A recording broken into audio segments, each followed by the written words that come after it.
एक गांव में एक आदमी रहता था जो भगवान के प्रति बहुत श्रद्धा रखता था। वो भगवान की भक्ति में लीन रहता था। एक दिन उसी गांव में बहुत तेज बाढ़ आई। गांव के सभी लोग अपनी जान बचाने के लिए पहाड़ों की तरफ भागने लगे, लेकिन ये आदमी गांव के बीचों बीच एक पेड़ के नीचे हाथ जोड़कर बैठ गया।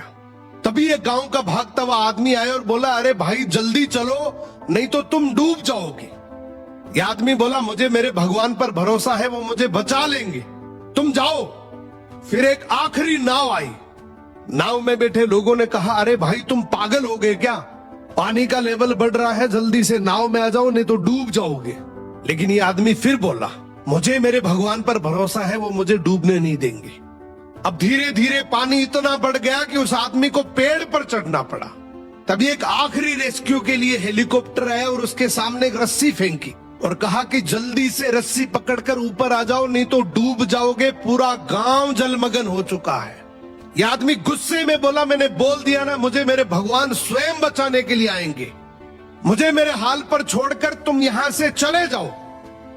अब पानी ज्यादा बढ़ने की वजह से वो पेड़ भी डूब गया और इस आदमी की मृत्यु हो गई।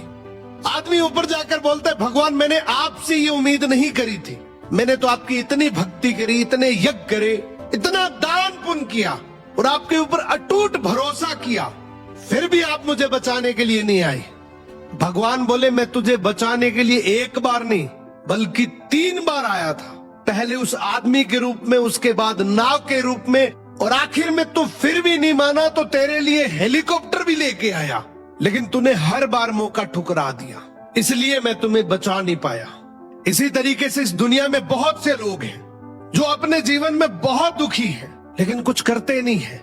वो कहते भगवान जैसा चाहेगा वैसे जिंदगी चलती रहेगी, जो करेगा भगवान ही करेगा। वो हमेशा किस्मत के भरोसे रहते हैं। दोस्तों, भगवान हमेशा हमारी मदद के लिए किसी न किसी को जरिया बनाकर भेजता है, हमें आगे बढ़ने के बहुत से मौके देता है, लेकिन ये पूरी तरह से हमारे ऊपर डिपेंड करता है कि हम उस मौके को मौका समझते हैं या हर बार की तरह धोखा। कई बार अपॉर्चुनिटी खुद हमारे दरवाजे पर चलकर आती है, लेकिन हम उसे ठुकरा देते हैं।